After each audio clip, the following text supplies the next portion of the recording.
Estamos al aire. @arquitectos online. Buenos días, buenas tardes, buenas noches, donde quiera que nos estés viendo o escuchando. Si lo difícil fuera fácil, ¿cuál reto sería levantarse todos los días? Yo soy Verónica Zambrano.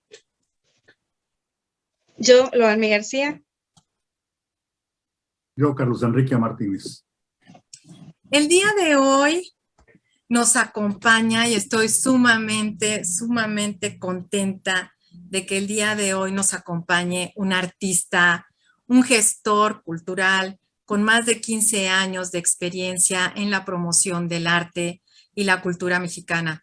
Ha desarrollado su labor a través de diferentes ámbitos, los cuales van desde la organización de festivales y ferias de arte hasta la representación en el extranjero de artistas y grandes maestros del arte popular mexicano.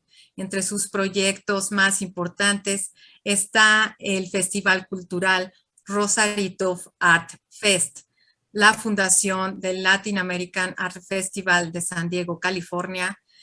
De igual manera, una de sus áreas de especialización es la colaboración en proyectos culturales a nivel binacional, trabajando de la mano con instituciones tan diversas como el Consulado Mexicano. Él es Benito del Águila. Benito, ¿cómo estás, amigo? Muy contento de estar con ustedes, chicos. Gracias, Vero, por la invitación. Perdón el exceso de confianza, pero es que es un gran honor y gusto verte, aunque sea a través de este medio tecnológico, pero muy contento. Gracias por la invitación. Gracias por aceptar. Y también me encuentro acompañada por una persona también que admiro mucho y es un gran colega, es gestor cultural y comunicador, orgullosamente tamaulipeco y fronterizo. Ha sido director de cultura en el gobierno municipal de Nuevo Laredo y secretario técnico en el Instituto Tamaulipeco para la Cultura y las Artes. Ha participado en el diseño conceptual de importante infraestructura cultural como el Centro Cultural Nuevo León, la Estación Palabra y Maquila Creativa. Él es Héctor Romero Lecanda. Héctor, ¿cómo estás? Bienvenido, amigo. Gracias, Vero, qué gusto saludarte, un gusto coincidir con ustedes, Loanmi, Carlos y mi colega también, Benito del Águila. Un abrazo. Gracias. De igual manera, les damos la bienvenida a ustedes, nuestros seguidores, amigos, colegas de Arquitectos Online, el mundo en movimiento desde la mirada del arquitecto. Un espacio digital en donde compartimos temas que se exponen desde el punto de vista de 3 generaciones, que lo recibimos siempre con mucho gusto, acompañados de nuestros invitados, con el propósito de hacer conciencia en la sociedad de la importancia del arquitecto y de la arquitectura para tener una mejor calidad de vida.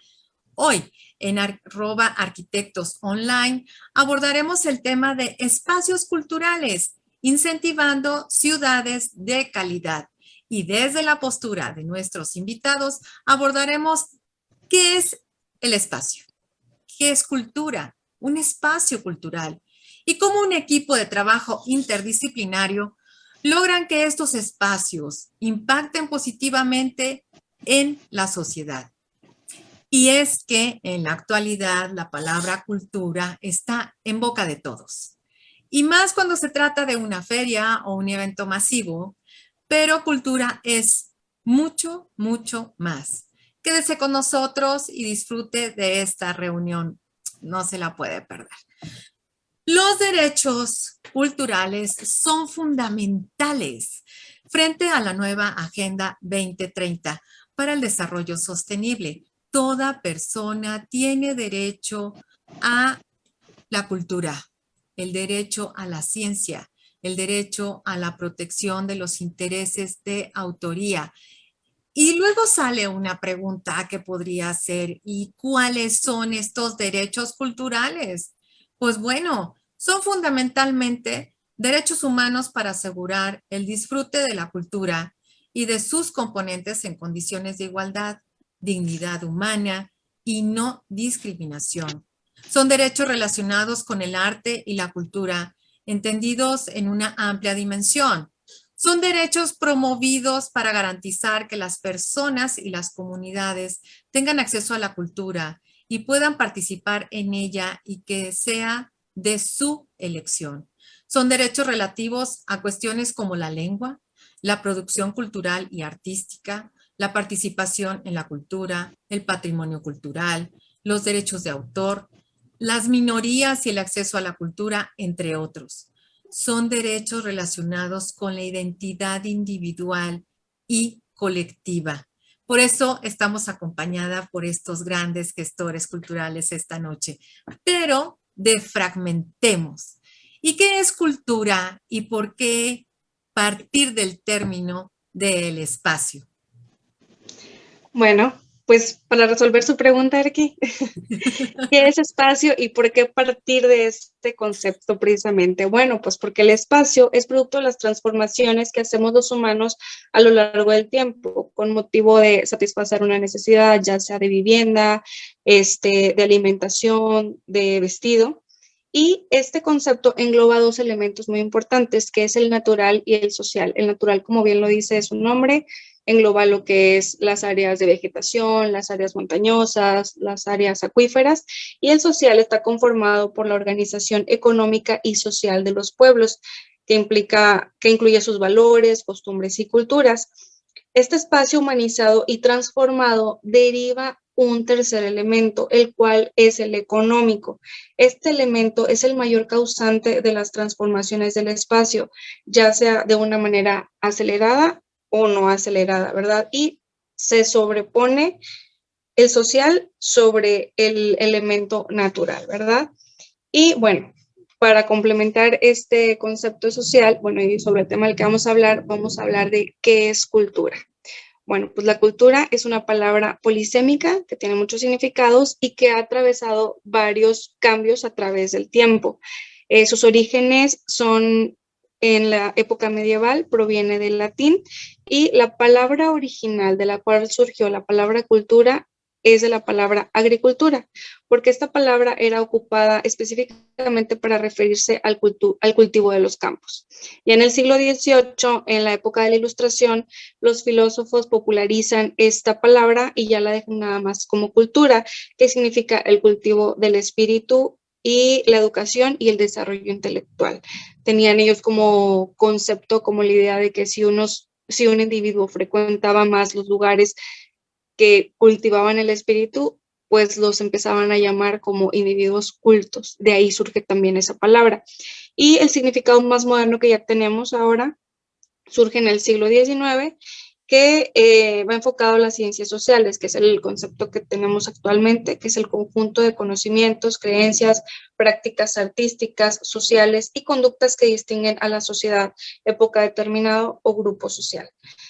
Esta palabra también se conforma de elementos tales son como las creencias, las normas, los valores, los símbolos, el lenguaje, y a partir de la época industrial se agregó otro elemento, el cual es el tecnológico. Este es el conocimiento y procedimientos que ayudan a mejorar las actividades productivas del ser humano. Entonces, por eso también va incluida en el concepto de cultura. Y ahora, bueno, pues vamos mezclando estas palabras. ¿Qué viene siendo el espacio cultural? Sí, yo creo que el espacio cultural, y bueno, aquí hay unos expertos, que a ver si no digo alguna tontería, que más de las que hago normalmente, pero es un conjunto de lugares, de actividades, de creaciones, de creencias, de tradiciones o acontecimientos pasados vinculados de una forma relevante, de expresiones de la cultura de los artes. Y bueno, todo el mundo conocemos estos espacios culturales que bien decías, Loan, en ese sentido, y que son clásicos, los espacios para manifestarse o para manifestar esta cultura o esta arte, el arte en general, cualquiera que sea sus manifestaciones, independientemente del espacio como tal, de que sea un área delimitada por algo, Yo creo que hay espacios delimitados, claramente, que todo el mundo los conocemos, pero hay otros espacios que no están limitados. Y bueno, podríamos, los clásicos ejemplos, podríamos estar hablando de los teatros, de los foros, de las ágoras en su momento, y que todavía hoy en día en algunas universidades o en algunas instalaciones hay un ágora, ¿no? Hay como este auditorio al aire libre, ¿no? Que es el medio redondo o redondo en ese sentido, y donde hay alguna manifestación al centro, ¿no? Por un lado. Obviamente los espacios limitados también podríamos hablar, o delimitados, no limitados, podríamos hablar de los museos o de los lugares para las exposiciones de diferentes tipos, ¿no? Y ahí desde la arqueología hasta espacios para el arte moderno, ¿no? Que esos también hay varios ejemplos en el país y en muchos lugares del mundo, ¿no? También podríamos hablar que estos espacios culturales son los espacios públicos, las plazas, los parques, los jardines, las calles, ahí donde se reúne un grupo de gente y se manifiesta de alguna forma. Y los que hemos tenido oportunidad de salir del rancho donde yo vivo, pues a lo mejor nos vamos a encontrar que en las calles hay gente tocando el violín, ¿no? O cantando, o quizás bailando, o quizás ese tipo de manifestaciones que los vemos en muchas ciudades, ¿no? Y que es muy agradable, con cierto orden, estar caminando y estar escuchando a un muchacho o una muchacha o alguna persona tocando, por ejemplo, el violín, alguna pieza clásica o alegrando las sendas, ¿no? En ese sentido. Y estos son los espacios públicos que donde el arte gana hacia la ciudadanía. No se diga que haya una serie de equipamientos de diferentes tipos, ¿no? Las universidades tradicionalmente son y están abocadas para difundir arte.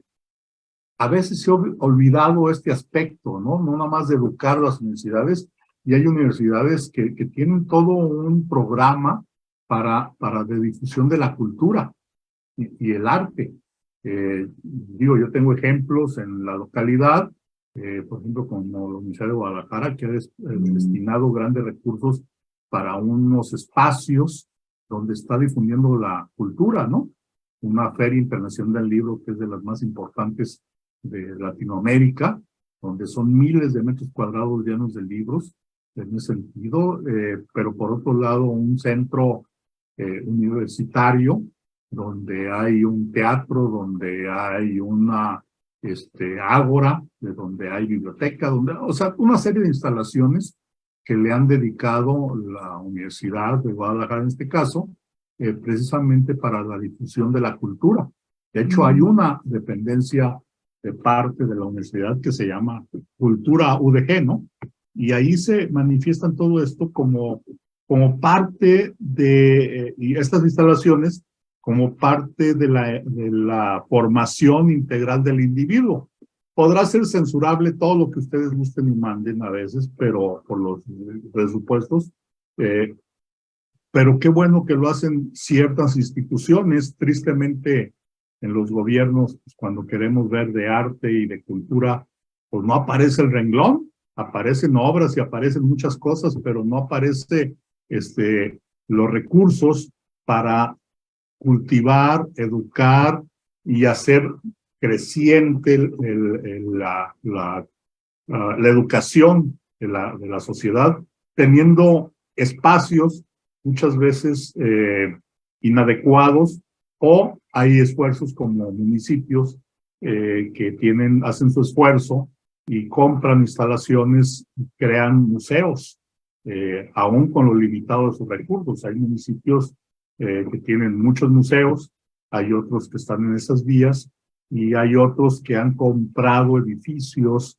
patrimonio histórico, y los han reconvertido en una parte de museos.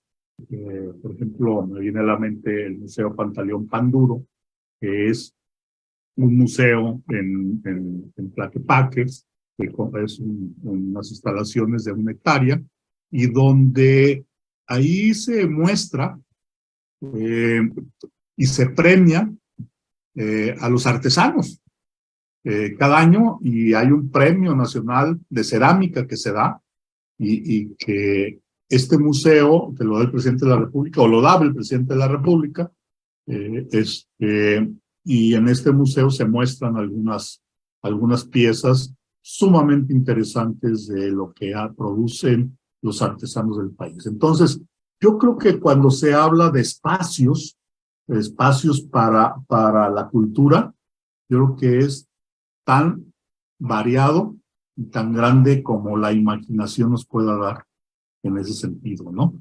Y en cualquier rincón, en cualquier casa, podemos estar viendo arte y podemos crear cultura, ¿no? Pero bueno, eso lo digo yo como arquitecto, no como gestor ni como especialista, y le paro porque yo creo que he dicho no sé cuántos sacrilegios teniendo estos expertos con nosotros, ¿no? Adelante, adelante, chicos.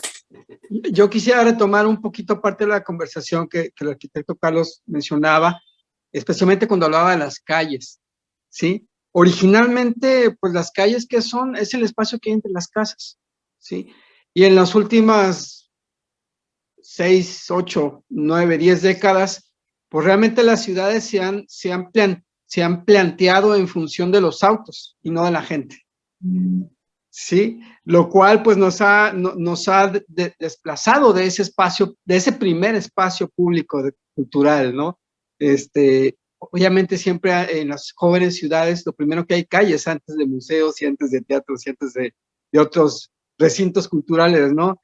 Entonces, lamentablemente poco a poco hemos perdido esos espacios que obviamente no son únicamente para expresiones culturales, sino también, obviamente, para la convivencia social, que es un tema muy importante para la cultura, obviamente, pues para el disfrute de los niños, los juegos, el entretenimiento, y por supuesto, pues también las expresiones artísticas, ¿no?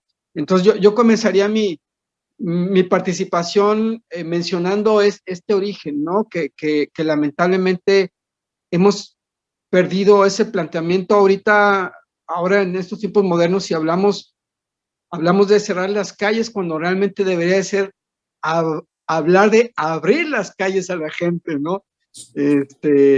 Y pues bueno, creo que ese es un primer punto muy importante. Obviamente, pues también está la parte de los espacios ya en sí culturales, que creo que conforme las ciudades van creciendo, pues se van abriendo, ¿no? En el caso de Tijuana, donde estamos en este momento, pues bueno, es una ciudad de 120 años y bueno, desde los años finales de los 70, principios de los 80 empiezan los espacios culturales, ¿no? Entonces realmente, pues son los últimos 40 años de la ciudad, y pues bueno, ese es mi primer planteamiento, ¿no? Que definitivamente creo que es necesario retomar cómo se plantea las ciudades, no pensando en los autos, sino deberíamos de pensar las ciudades pensando en la gente, ¿no? Y bueno, algunos ejemplos como importantes en este momento, desde los años 70, los Países Bajos, ahorita en la actualidad, en España se está también trabajando mucho en eso y particular también en Francia, en París, en particular en los Campos Elíseos, en el Arco del Triunfo. Son espacios en los cuales desde los años 70 pues eran bulevares y ahora se están transformando para hacer plazas públicas, ¿no? Entonces, poquito a poquito nos estamos dando cuenta que caímos en una decadencia, que dimos prioridad a otras cosas y creo que es momento de voltear a ver el desarrollo humano en nuestras ciudades. Esa sería mi primera participación. Héctor, te veo así como que yo quiero. Pues yo pienso que hay que tomar en cuenta que un espacio cultural tiene que ver también con la parte simbólica. Un espacio cultural no estoy hablando de infraestructura, sino estoy hablando de espacio. Exacto. Es donde la comunidad, de alguna manera, lo hace propio. Y lo hace propio para expresarse, para manifestarse, para alguna manifestación justamente cultural o artística. Podemos ver cómo yo vivo aquí en la Ciudad de México, muy cerca de la Alameda Central, y la Alameda misma, que bueno, es uno de los grandes parques que hay en la capital del país, que aparte tiene cientos de años, como es un espacio cultural por sí misma, porque es un espacio de encuentro, de convivencia, de comunidad. Ya lo veíamos en ese gran mural de Diego Rivera, ¿no? Pero por otro lado, conforme uno va cruzando la Alameda, y más en un domingo, te encuentras como dentro de la misma plaza, la gente se apropia de diferentes espacios y de repente convierte en ese espacio, gran espacio cultural que es la Alameda, en un rincón puede ser un espacio para la danza, para el danzón, en otro para el rock, en otro para la expresión artística, para el rap, en otro para la poesía, en otro para la expresión artística a través de la pintura. O sea, cómo en un espacio urbano al aire libre, la gente se apropia de un espacio delimitado, no necesariamente por paredes, sino en este caso por metros. O sea, yo me hago de este espacio y lo convierto en un espacio vivo y en un espacio cultural con mis comunes. O sea, con los que me identifico. Entonces son espacios de identidad. Y por otro lado, estamos hablando también de infraestructura, que, por ejemplo, si nos vamos al sistema de información cultural de la Secretaría de Cultura, ahí dice que hay cerca de 2,250 espacios culturales, llámense casas de cultura o centros culturales, pero los delimita como casas de cultura o centros culturales. Yo pienso que hay obviamente muchos más espacios culturales. En todo el país hay un espacio cultural, espacios simbólicos, espacios urbanos, espacios de los cuales nos apropiamos. Si hablamos de infraestructura, entonces sí, infraestructura dedicada a la cultura, ya sea construida ex profeso para la actividad artística, académica, cultural, o adaptada para tal, entonces probablemente pudiera haber 2,155 o pudiera haber 5,000 o pudiera haber muchos más.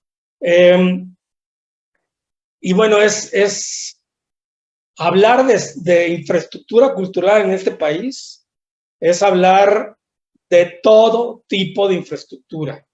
Como bien lo comenta el arquitecto Carlos Martínez, hay todo tipo de edificios, desde edificios considerados patrimonio por su arquitectura o por su historia o por su estética o por alguna cuestión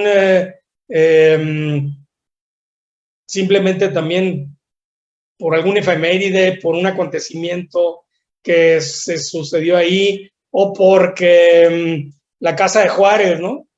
Entonces, como un espacio, en este caso un inmueble, que no fue construido para una casa de cultura o para un centro cultural o para un museo, se adapta finalmente como una infraestructura para la cultura. O por otro lado, también hemos visto cómo se han construido casas de cultura. Yo creo que casi ya en todos los municipios del país hay casas de cultura, bibliotecas, no se diga, que también son espacios culturales. Propiamente también casi en todos los municipios de este país o la mayoría de las comunidades hay bibliotecas. Y por otro lado, bueno, los museos, que también son espacios culturales. No me voy a meter en qué tipo de espacios o si son espacios vivos o no vivos. Y por otro lado, bueno, Vemos también un auge, como lo dice Benito, desde los años 70 hacia la fecha, de construir centros culturales, y yo pienso que también a veces lo hacían como una manera del político de decir, aquí está, engrandecer mi proyección, mi imagen. Por eso la bola en Tijuana, ¿no? O aquel proyecto, por ejemplo, en Juárez, de la zona fronteriza, en muchos de estas ciudades fronterizas, de construir grandes centros culturales, o en el caso de Tamaulipas, que yo soy originario de Tamaulipas, como el primer gran centro cultural se construyó en la capital del estado, en Ciudad Victoria, allá más o menos en los 80s, porque Ciudad Victoria no tenía un gran teatro, y como después, en la época de finales de los 90s, un gobernador decide construir grandes centros culturales, pero una manera para decir, aquí estoy dejando mi huella. Un gran centro cultural en Tampico, en Reynosa, en el caso de Nuevo Laredo fue diferente y ahorita lo explico. Pero luego también vemos cómo se construyen centros culturales, sí, para la cultura, pero sin realizar un diagnóstico, sin saber exactamente qué hay en el entorno, por qué lo voy a construir ahí. Sí, a lo mejor porque son los terrenos que compré o que me donaron o que conseguí, o a lo mejor tiene que ver con algunos negocios y contrato ciertos arquitectos o ciertos despachos y luego ya veo para qué funciona. Y luego por eso muchos de los centros culturales en el país se convierten en elefantes blancos porque se hacen las cosas al revés. No a partir de un diagnóstico y una necesidad o de una problemática, sino a partir de voy a construir algo para dejar una huella, para pensar que con esto la gente va a venir, con esto voy a contribuir al desarrollo y a la larga quizá con mucho trabajo se puede hacer, pero lo ideal es partir de un diagnóstico sociocultural. Sí, esa es la base, que eso es lo que hemos visto. Fíjate que en una reunión que estuve, decían que las casas de cultura estaban salvaguardando a la infancia porque los niños están sufriendo, los niños que sufren violencia familiar y que van a las casas de cultura, las ven como unas zonas de resguardo y que prefieren mejor estar en las casas de cultura que estar en su casa cuando se encuentran cercas. Entonces, son espacios que ayudan también a salvaguardar la integridad del niño, ¿no? A desarrollarse, a tener esta plenitud, a, a incorporarlos, ¿no? A decirles, no, puede estar mal la casa, puede estar fallando allá, pero tú eres un ser humano y tú puedes estar aquí seguro. Y han visto que han hecho muchas actividades los niños y ellos aportan mucho para que los puedes poner a pintar y todo. Y pasan mucho tiempo y van a la escuela y regresan y quieren estar y corren por ir a las casas de cultura. Son de esos compromisos que tiene la Secretaría de Cultura al respecto, ¿no? O ya sea la cuestión municipal, si está a cargo de una casa de cultura o si es de la manera estatal, ¿no? O federal. Fíjate que tocaste también otro tema, los teatros. Yo soy amante de los teatros y tú estás en un teatro maravilloso que es el Bellas Artes.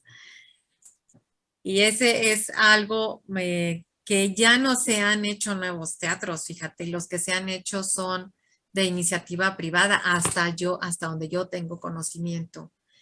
Y otros se han cerrado y hay otros cines, fíjate, cines que se han convertido teatros, ¿no? Como por ejemplo aquí te acuerdas el Palacio El Palacio de acá en Saltillo es un cine que se quiso convertir teatro porque el teatro de la ciudad no estaba en buenas condiciones, se adaptó y todo.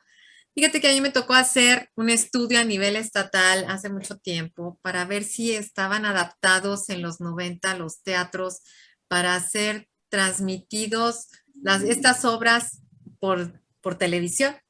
Ahora yo he visto cómo se han ido modificando también estos teatros porque ahora venden las obras por algunos sistemas de internet y tú puedes estar entrando, ¿no? O sea, cómo ha ido también evolucionando este espacio y cómo no se puede ya morir cuando en algunas ciudades se han dejado de ver o se han dejado de hacer los teatros, que ese es uno de los temas, y se hacen también los teatros en la ciudad, en estar apropiándose. Otra de las cosas que como ustedes lo comentan también, el que se cierren las calles. En algunos programas pasados veíamos que nosotros estamos en deuda con los niños porque los niños ya no pueden salir a las calles y se están generando más estos fraccionamientos cerrados por la seguridad, cuando estos fraccionamientos cerrados lo que hacen también es ayudar a que el ciudadano infrinja la ley.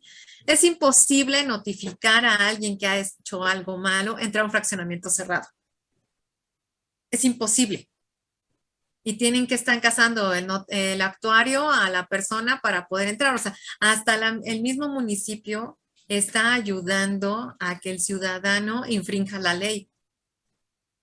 O sea, son cosas impresionantes que pasa al respecto. Noanmi. Ay, perdón, no había activado mi micrófono. Pero sí, pues bueno, estaba viendo cómo la gentrificación hace los cambios culturales. Como bien decía, creo que bueno, que eres arquitecto, Benito, digo porque yo no sé, nada más sale aquí Benito. Ingeniero y maestro. Ok, ingeniero Benito, discúlpame. De que si en los límites ya sea de México con Estados Unidos, luego hacen plazas, entonces digo, todo eso tiene que ver por la gentrificación, porque obviamente cuando van cambiando los habitantes de una zona, pues obviamente también se tienen que ir adaptando las culturas a esos nuevos habitantes, ¿verdad? Digo, la cultura pues básicamente es un todo integral, pero lo que hace que ese espacio tenga identidad pues somos nosotros los humanos. Y siento que la cultura es esa chispa que le damos a los lugares. Ahorita que estaba hablando la Arqui Zambrano, me acordé de lugares que son muy icónicos de aquí, que podríamos decir que son culturales de aquí de Saltillo. Es una plaza que malamente le llaman la Plaza de los Huevones.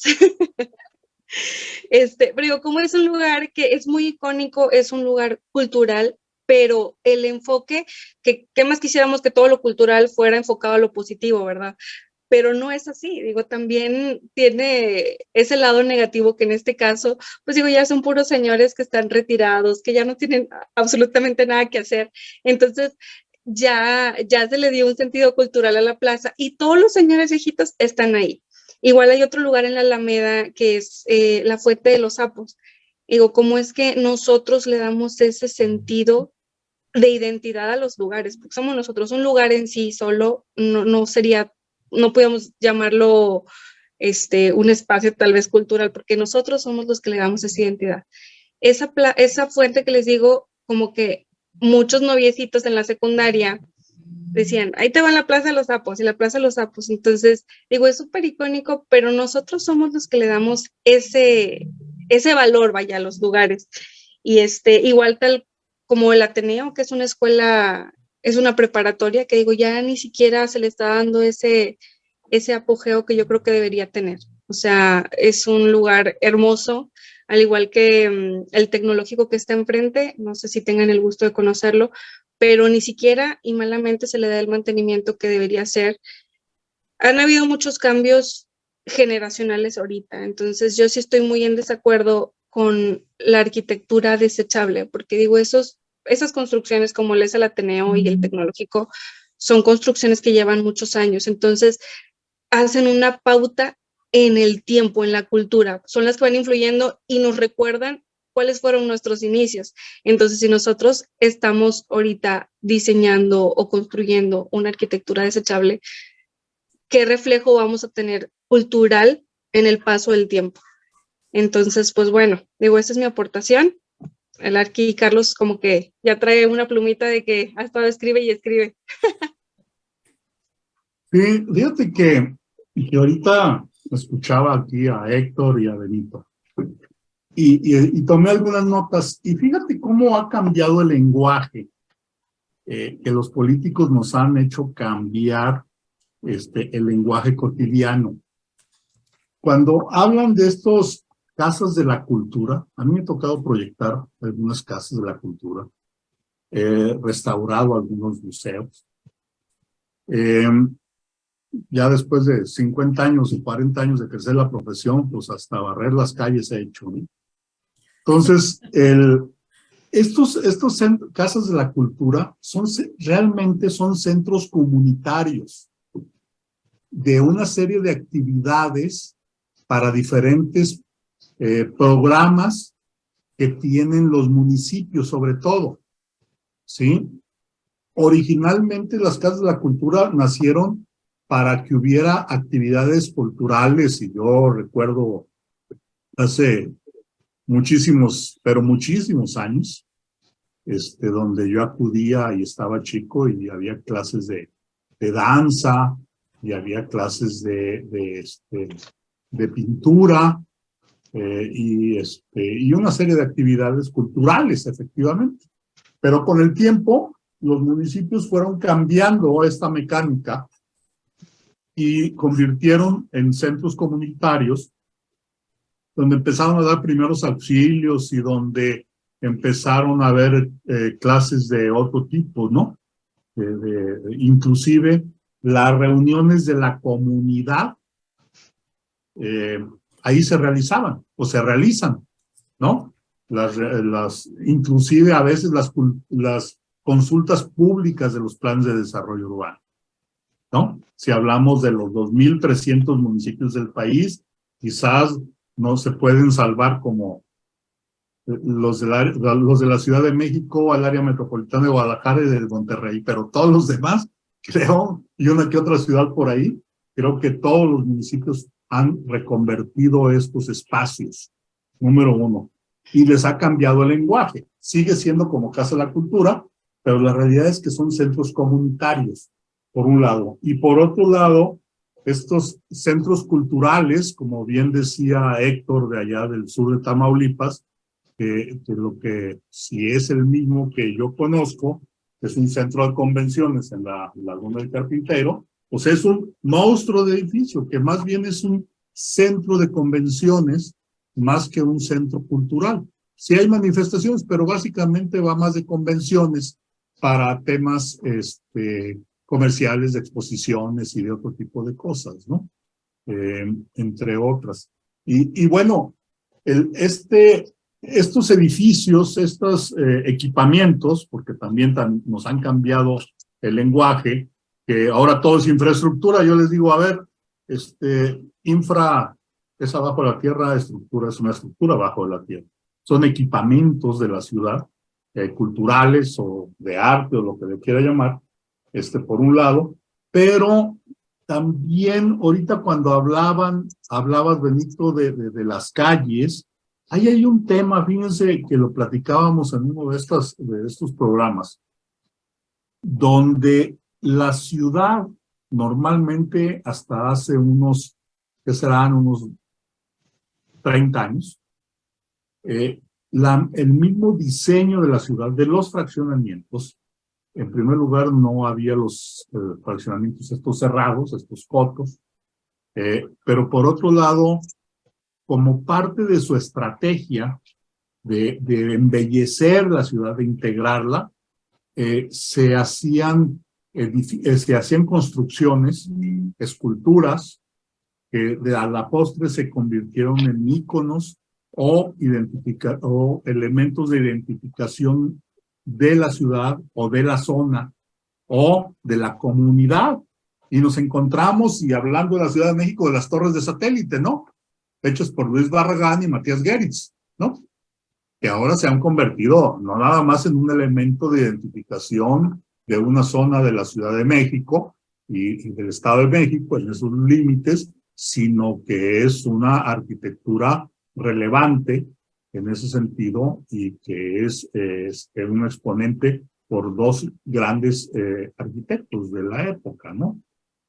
Y así podríamos hablar de muchas esculturas de grandes arquitectos donde hicieron esas manifestaciones de arte y que a la postre se convirtieron en elementos que la sociedad los hemos adaptado, los hemos hecho nuestros en ese sentido y que los hemos cuidado como sociedad, más no como gobierno.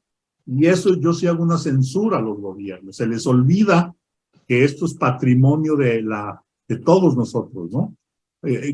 Yo tengo la costumbre, tenemos la costumbre, mi señor y yo, que cuando andamos en diferentes lados, vamos a la plaza y oímos música y bailamos en la plaza. Aunque no sepa bailar danzón, en el puerto de Veracruz me voy a bailar.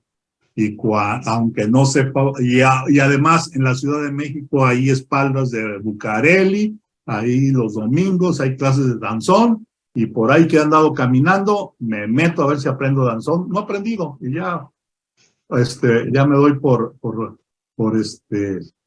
vencido. Yo creo, nunca aprendí. Pero la Ciudad de México tiene muchos espacios. Yo recuerdo haber visitado algunos ahí por el Monumento a la Madre, por ahí, donde hay exposiciones de cuadros, donde la gente va, pinta y están sus obras de arte y la gente va como parte de su cultura. Yo creo que sí, que a la Ciudad de México hay que aprenderle mucho del país. Tiene muchos teatros, tiene muchos espacios culturales, porque ese es un impulso que lo ha dado la sociedad, con apoyo obviamente de los diferentes gobiernos de la Ciudad de México, ¿no? Pues por supuesto, en ese sentido, pero hay mucho que ver. O sea, ir a la Ciudad de México, si algo sobra son museos y hay cosas que ver, y obras de teatro, ¿eh?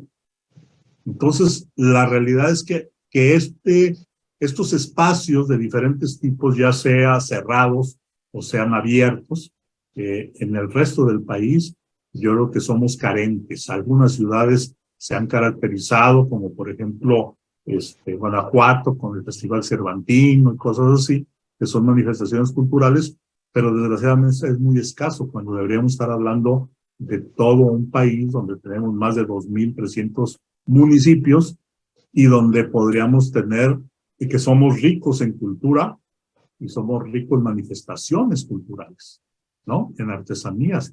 Y esto podría ser no nada más por el engrandecimiento de la misma sociedad, sino como una estrategia de desarrollo del mismo país económico, ¿no? Sí, pues tú vendes el mariachi. Y el tequila, las chivas, A ver, y no sé cuántas cosas, ¿no?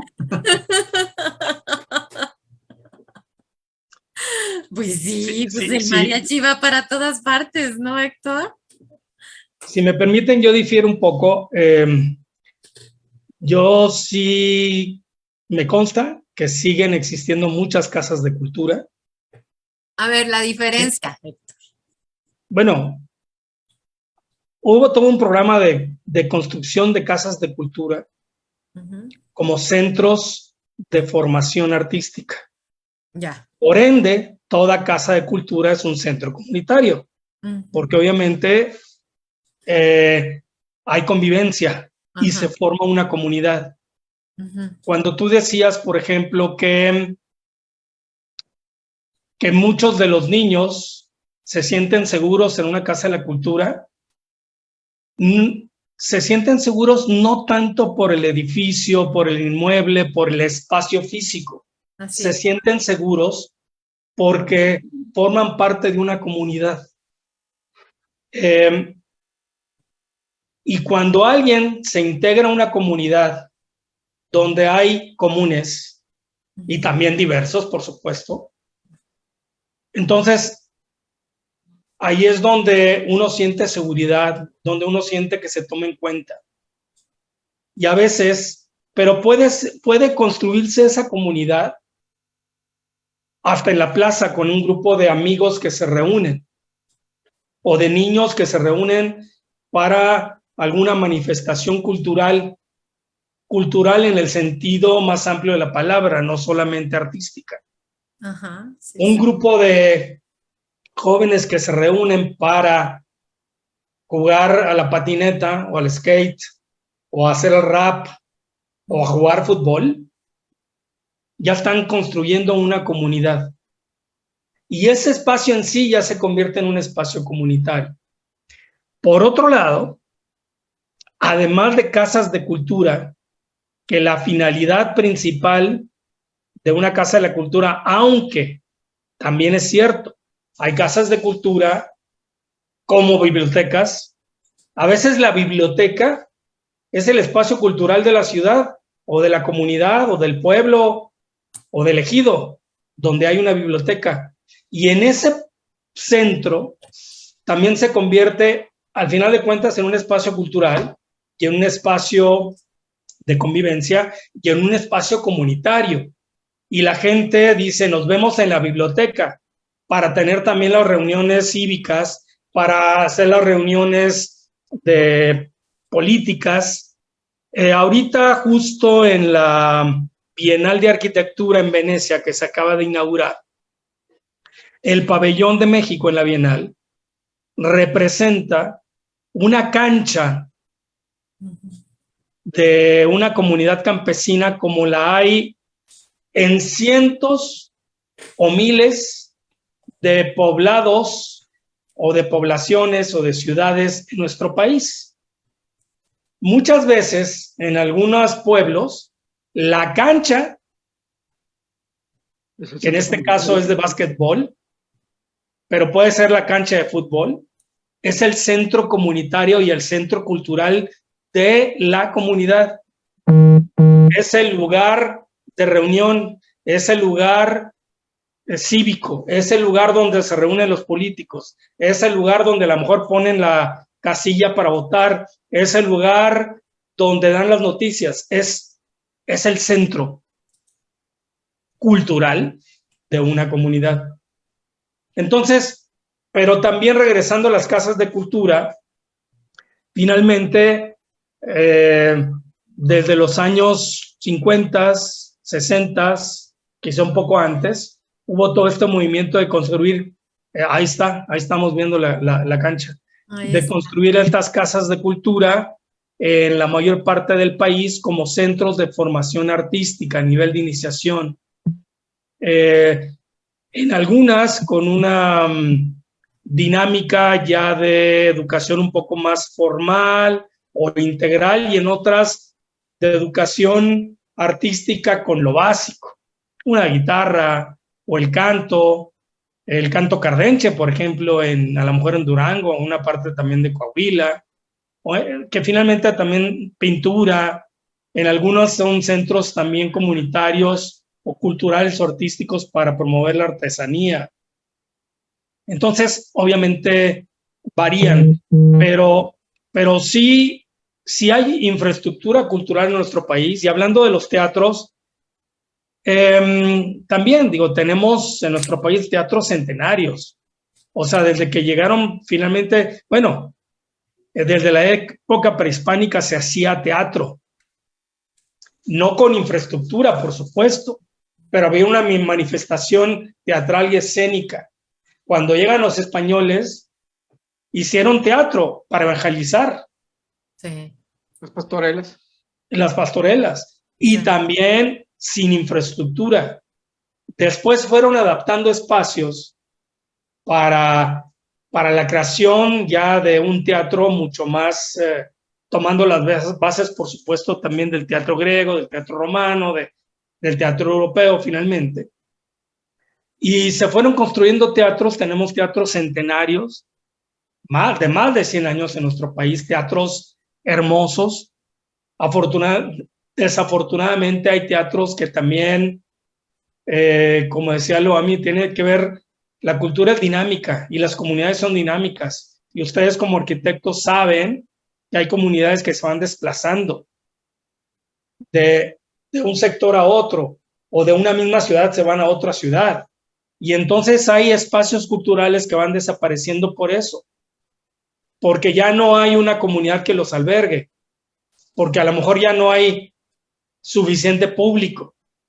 Hay muchos teatros que han desaparecido por lo mismo, como en el caso de los grandes cines que nos tocó ir cuando éramos niños, que eran cines donde había 1000 butacas y fueron desplazadas por salas más pequeñas y ahora pues cada vez hay menos. Entonces lo mismo pasó con el teatro, pero sigue habiendo teatros y diferentes tipos de teatros, de formatos diversos, desde salas que tienen 1500 butacas,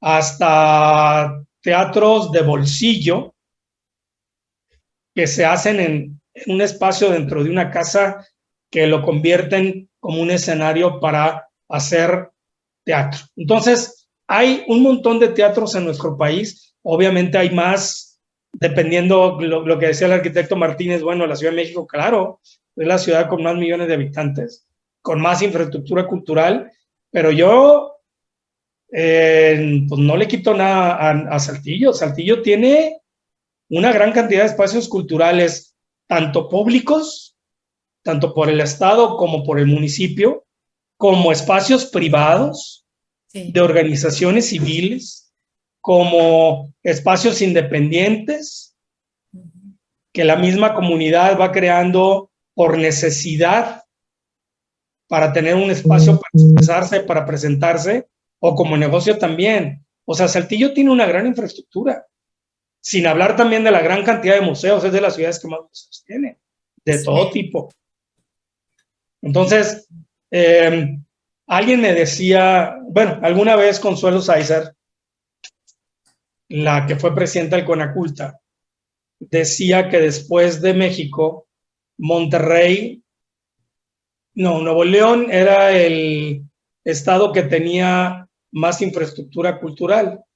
Ah, sí, me encanta.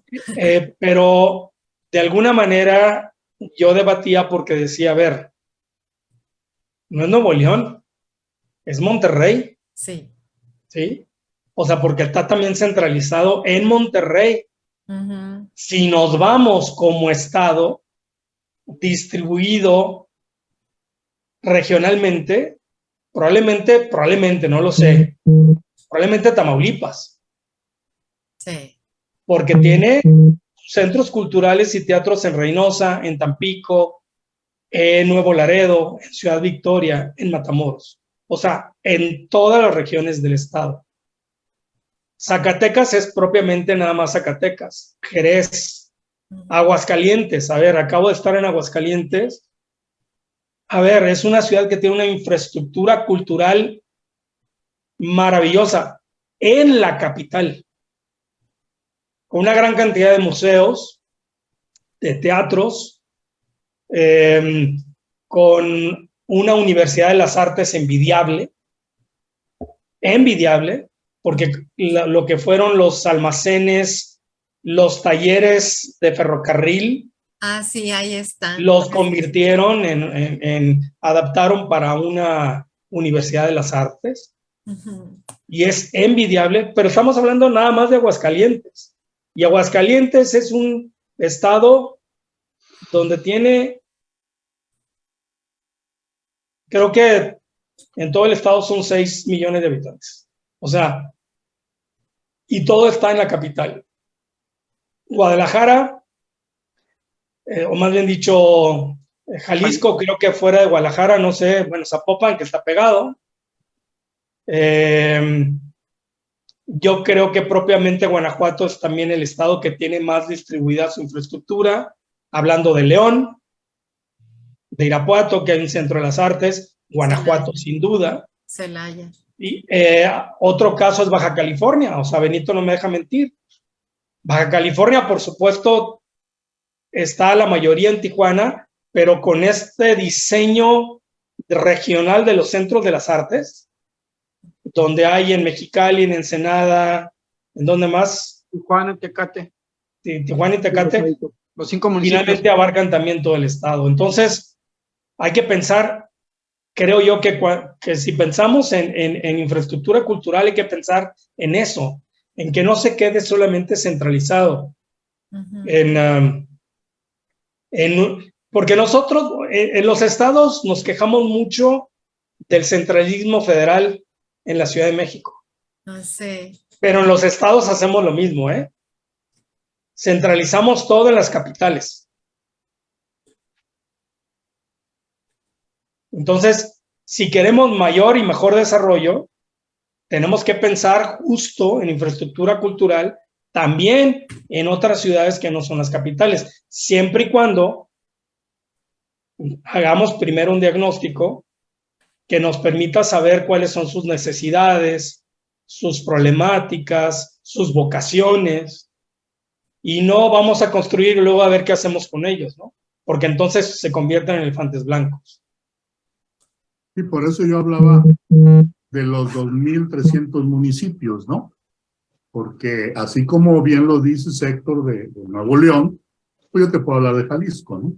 Jalisco son 125 municipios y el 50% de la población está en el área metropolitana de Guadalajara, que son 9 municipios, pero todos los equipamientos están entre Guadalajara, Zapopan y Tlaquepaque. ¿Sí? En su mayoría, en 3 municipios de los 9 del área conurbada.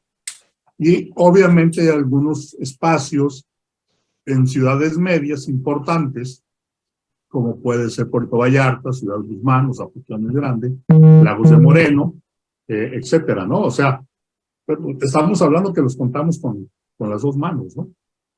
Y el resto está totalmente sin atención, o lo que desgraciadamente sucede que se hacen, bien lo decías, elefantes blancos, donde se hace algún museo o algún centro comunitario o una casa de la cultura y que se le deja al municipio y los municipios no tienen los recursos para operar. Ese es otro.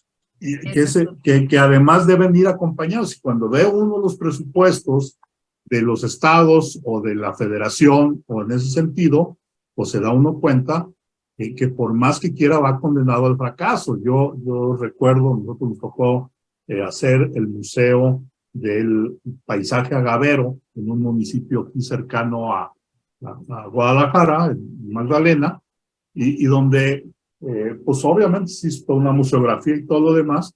Lo terminamos, lo invirtió la Secretaría de Cultura del Gobierno del Estado, se lo dejó al municipio y estuvo cerrado por 4, 5, 6 años porque no tenía dinero para operarlo. Y finalmente se lo abrió, pero como Casa de la Cultura, cuando se había diseñado y se había hecho una réplica de las tumbas de Tiro, donde se habían hecho una serie de juegos interactivos, donde contaban toda una historia de lo que es el paisaje agavero, y terminó siendo en otra cosa que hoy en día, pues creo que dan clases de costura y cositas de ese tipo. Entonces es una lástima que una inversión tan importante, que además se restauró una casa de las más viejas de Magdalena, que está al otro lado de la presidencia municipal, o sea, del casco fundacional de la ciudad, enfrente de la plaza, terminen esas consideraciones, porque además se rescató la construcción y se adaptó para que fuera un museo en ese sentido, ¿no? Que contaran una historia. Y ahí es donde dice uno, bueno, pues a lo mejor están los equipamientos, pero luego nos quedamos como el cuarto para las 12, ¿no? ¿Y con qué mantenemos todo esto? O sea, ¿quién le va a pagar la luz al municipio? Pasa como las plantas de tratamiento, ¿no? De aguas residuales en los municipios, que resulta que terminan por no funcionar porque les sale muy cara la luz, o porque no tienen el personal capacitado, o por lo que ustedes gusten y manden, ¿no? Entonces, esto ya es cuando tú ves una política pública de estos espacios, a lo mejor a nivel nacional, pues de papel está muy bien, y a lo mejor a nivel del Estado está muy bien, pero cuando lo empiezas a bajar y cuando lo empiezas a operar, se empieza a diluir. Y esto va en perjuicio de la misma sociedad. Por eso a veces muchos elefantes blancos, que la idea no es mala, el problema es que la política pública de la operación no está completa. Es que no va de la mano con un proyecto, arquitecto, con un proyecto integral, un proyecto finalmente de cómo va a operar, y finalmente tampoco la gente lo siente suyo. Acabo de ver justo también en Aguascalientes una sala de conciertos que ya la quisiéramos en cualquier parte de nuestro país. Preciosa, maravillosa, pero no funciona como sala de conciertos. ¿Por qué? Donde quiera que te pares no escuchas ni madre. Es eso.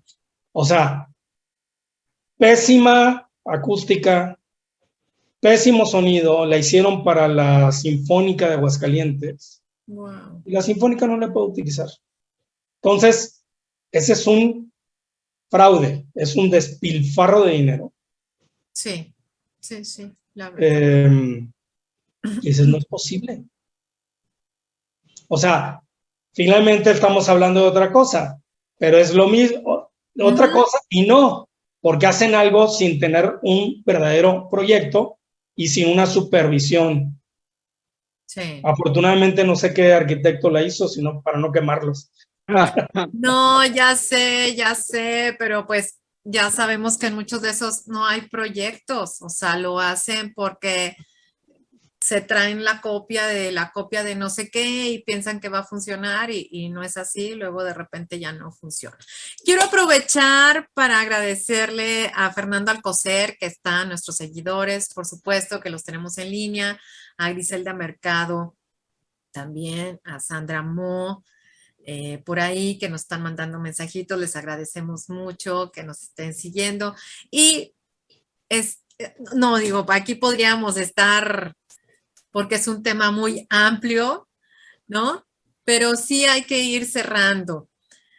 Espacios culturales, vocaciones. Fíjate que ahorita tú que tocaste ese tema y diagnosticar y la necesidad y la problemática, cuando entra el presidente municipal anterior, dice, es que en la zona de Saltillo se requiere mucho porque siempre ha habido lo del Tex-Mex, esto de, ¿verdad? Y siempre ha sido de la iniciativa privada, pues porque en aquellas años, historias, cuando había mucho lo del Tex-Mex, los rodeos y todo eso, pues ya ves, llegaron los malos, quitaron estos salones para bailar el Tex-Mex.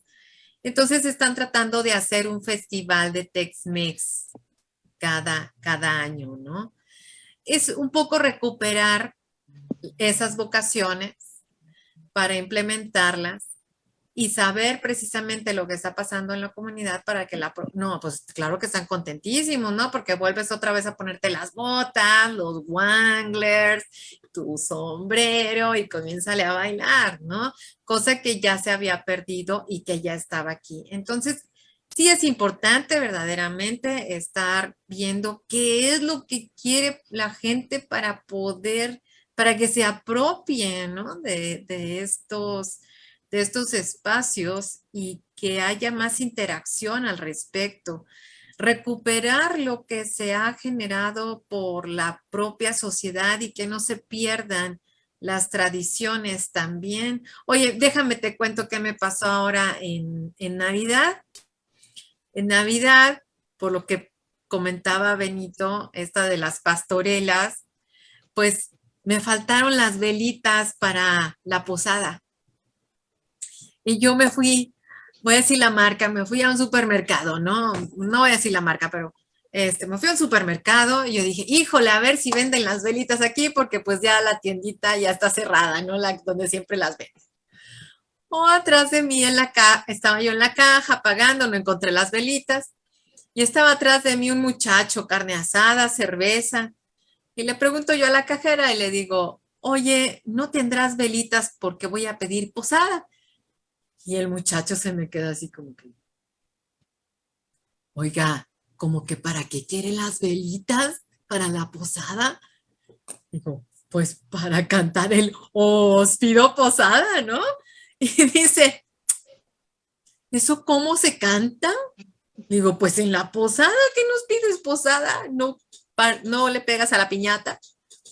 No, que nada más la posada no es carne asada y cerveza.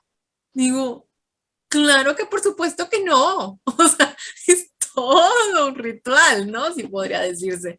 Entonces, eso también es lo que está pasando, ¿no? Se están dejando de transferir estas tradiciones de generación en generación, que de tal manera que si antes, y lo hemos visto y lo hemos platicado nosotros muchas veces, anteriormente cuando fallecía alguien, pues tú veías en la calle que traía, ¿no?, su listón. En algunos pueblos yo he visto que todavía lo conservan, fallecen.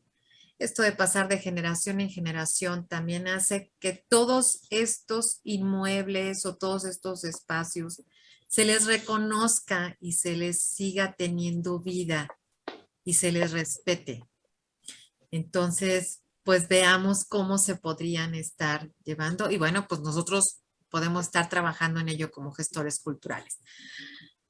Para cerrar, ¿con qué quieren ir cerrando? Yo Benito, quisiera- lo veo sí. así. Sí, ya sabía. Y bueno, yo haría conclusiones reflexionando que mucho de la responsabilidad de estos proyectos, lamentablemente o buenamente, van a sobrevivir o van a nacer y van a desarrollarse gracias a los movimientos sociales, a la sociedad civil en particular. Ahorita que mencionaban lo de los vaqueros y demás, aquí la semana pasada hubo la Lunada Vaquera en el Centro Estatal de las Artes, donde 800 parejas bailaron el calabaceado. ¡Wow! La familia de todos alrededor, eran más de 3,000 personas en la plaza, ¿no? Pero es una iniciativa de la sociedad civil, ¿no? Donde nosotros estamos, los Editor Fest también es una iniciativa de la sociedad civil, en este caso desde la comunidad de los artistas plásticos, ¿no? Pues creo que es muy importante la labor de la sociedad civil para luchar por estos espacios públicos, sean las calles, sean las infraestructuras culturales, porque si no, pues puede pasar lo que veíamos ahorita, que si no hay un estudio o si no hay un presupuesto, pues las casas de cultura se pueden convertir en centros comunitarios, ¿no? Yo como ejemplo, digo, aquí el Centro Cultural Tijuana, pues ahora estamos viendo, por ejemplo, tardes de baile disco de los 80, ¿no? Ah, O que en la explanada del Centro Estatal de las Artes de Tijuana es tarde de andar en patines, ¿no? Entonces, respeto y celebro que sean espacios para hacer comunidad, porque esos también son proyectos para hacer comunidad, pero también hay que ver hasta dónde desvirtuamos precisamente, pues, las vocaciones de cada institución, ¿no? Y creo que eso mucho va a tener que depender de la lucha que haga la sociedad civil. sí, así es, así es. Sí. ¿Quién sigue? ¿Sigo yo o qué? No, como Digo gustes, que nadie está como gustes, hablando. como gustes. Sí, bueno, ahorita que decía Héctor de que a veces no se hace un estudio social, yo creo que es el caso. Y el Foro Boca, no sé si lo han visto, es un diseño Sí. arquitectónico muy, muy bonito, Sí.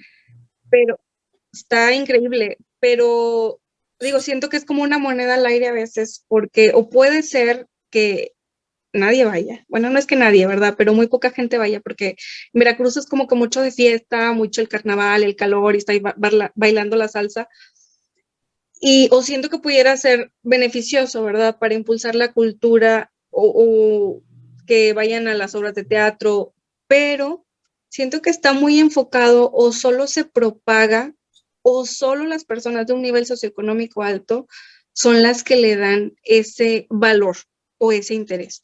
Entonces, siento que también pasa lo mismo aquí en Saltillo, porque yo trabajé en una tienda, bueno, en un centro así cultural donde daban clases de artes, ballet, música, y solo iban chicos, y eso que estaba económico el costo, de un nivel socioeconómico alto.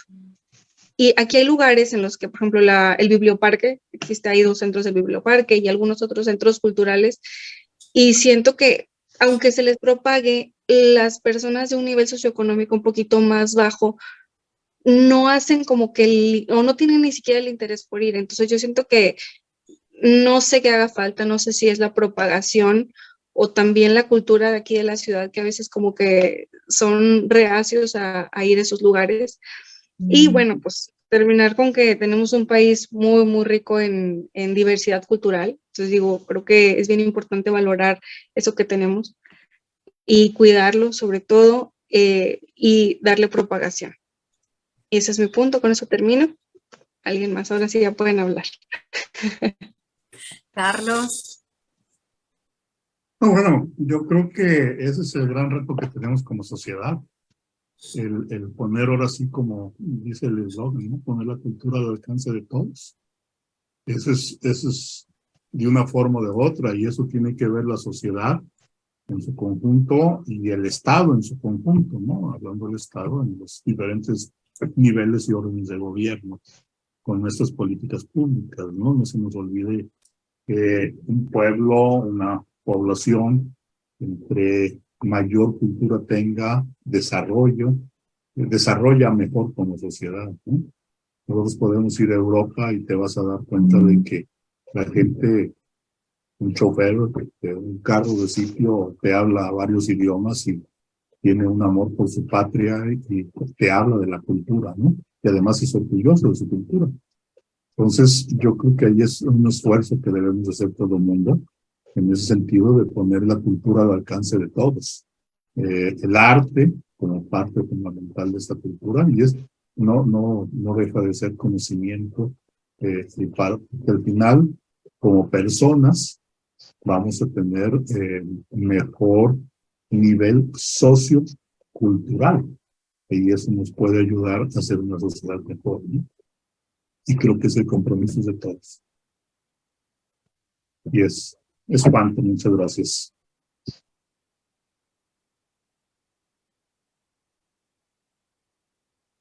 Aquí tiene apagado su micrófono. Héctor. Primero, bueno, agradecer por supuesto esta oportunidad, el gusto de verles. Y por otro lado, esto que comentas, Loanmi, tiene mucho que ver con las políticas culturales, ¿no? A veces la gente no entra a un espacio porque no le siente propio. Entonces, ¿qué tenemos que hacerlo para que lo sientan suyo? ¿Cuáles son las políticas culturales? Y no estoy hablando de políticas solamente de los gobiernos, las políticas públicas, sino también las políticas de los recintos privados, quizá dedicados a la cultura. ¿Qué están haciendo para que otros públicos se apropien de sus espacios? A lo mejor tampoco les interesa. Y solamente quiero cerrar con un ejemplo que me gusta mucho del Centro Cultural de Moravia en Medellín, Colombia. Moravia es el lugar donde estaba, obviamente, este gran narcotraficante. Todas las familias, él les construyó sus casas. Estaba alrededor del basurero municipal, literal basurero, en todos los sentidos. Cuando llega el nuevo gobierno de Sergio Fajardo, dice, tenemos que hacer una limpieza de este espacio, una limpieza en todos los sentidos también, y trata de quitar el basurero para hacer una reurbanización. Pues obviamente la gente dijo, no, este es mi espacio, yo de aquí no me voy. Y a partir del diálogo, que esa es la clave, el diálogo, la gente dice, bueno, sí nos vamos porque nos vas a construir otras casas, mejores espacios, infraestructura urbana, pero a cambio queremos que aquí se mantenga nuestra identidad. Y a partir de eso, entonces Fajardo construyó un centro cultural con ellos, para ellos. Y es un centro cultural que diseñó el más reconocido arquitecto de Colombia. Es un centro cultural maravilloso, tomando en cuenta las opiniones y la participación de la gente del barrio de Moravia, y propiamente está abierto casi 24 horas, donde lo mismo puedes ver una exposición de fotografía que hacen los chavos del barrio y a un lado una exposición de Botero. Lo mismo puedes escuchar un concierto de música clásica y un concierto de las bandas y de la música, de la cumbia, de lo que producen los jóvenes de ese barrio. Eso es lo que hay que hacer. Cuando hacemos centros culturales o espacios culturales, por grandes, pequeños que sean, y no hacemos que la gente se los apropie, pues la gente no va a ir y se convierten entonces en espacios, a la larga van a ser abandonados. Así lo haya construido el mejor arquitecto del mundo. Lo importante es que la gente lo sienta suyo. Y yo creo que cada espacio, y ustedes lo saben bien como arquitectos, tiene que hablar y tiene que dialogar con el entorno, tiene que hablar con la comunidad, tiene que hablar con la gente que vive alrededor, con sus identidades, con la diversidad donde está situado. De otra manera, se convierte en un chipote en un lugar. Así que muchas gracias, Vero, Carlos, Loanmi, un gusto saludarte, Benito, nuevamente. Yo estuve ahí en el centro. Maravilloso. Yo estuve, hecho de ladrillo, o sea, no tiene grandes materiales. Me súper gustó que tiene sus cubículos para que la gente que vive cerca puede llegar y estar practicando con espejos, con todo, o sea, súper padre. Me gustó realmente el espacio. A un lado está una escuelita muy bonita que es de la comunidad también. Les enseñan con sistema Montessori, tipo rampa también, o sea, muy, muy insertada con todo, o sea, está muy padre. Cuando yo vi la fotografía del antes y lo que es ahora, dije, wow, y no relegaron a las personas, a los que recogen los de los latas y todo eso, o sea, tienen sus áreas ahí y siguen viviendo, ¿no? O sea, ya no se ve ese basurero así tan feo, tiene esa integración. Sí, es un gran ejemplo de la apropiación y de hacer ciudadanía, porque pues, realmente es hacer ciudadanía antes que ciudad. Los espacios no se apropian porque no se le toman en cuenta a la ciudadanía. Y otra de las cosas que Loanmi no me va a dejar mentir, que es una de las cosas que yo les enseño, les digo, a ver, si en la población, en el fraccionamiento, hay gente adulta, ¿para qué le vas a poner una cancha de básquetbol? Ponle algo, y si le vas a hacer de básquetbol, le preguntas, oiga, señor, ¿usted va a utilizar la cancha de básquetbol? Sino que ponemos para que usted salga y se apropie del espacio. Es algo que tenemos que estar haciendo. Pues yo estoy sumamente agradecida porque hayan aceptado nuestra invitación, porque ha sido un tema que realmente hay que trabajarlo bastante. Y como lo vimos, no nada más es copy-paste de otros proyectos, o sea, realmente tenemos que estar trabajando de la mano nosotros, con ustedes los gestores, con el que esté pagando el proyecto, ¿no? Porque para eso se hace un estudio, se hace un diagnóstico, se ve la necesidad, se ve la problemática y hay que solucionarlo como se tenga que solucionar para que al final de cuentas viva y viva mucho el proyecto y sean de esos centenarios que estamos viendo. Los abrazo infinitamente. Agradecemos su presencia. Recuerden suscribirse a nuestro canal en YouTube, Facebook, para recibir las notificaciones, ya que estamos subiendo videos, comentarios, y también estamos en Spotify, en iVoox. Escúchenos, siempre vamos con ustedes. Esto fue @arquitectos online, el mundo en movimiento desde la mirada del arquitecto. Un espacio cultural en donde compartimos temas que se exponen desde el punto de vista de 3 generaciones con el propósito, bueno, y acompañada siempre de nuestros invitados, con el propósito de hacer conciencia en la sociedad de la importancia del arquitecto, la arquitectura para tener una mejor calidad de vida. Hasta la próxima. Gracias. Gracias, abrazo. Bye. @arquitectosonline.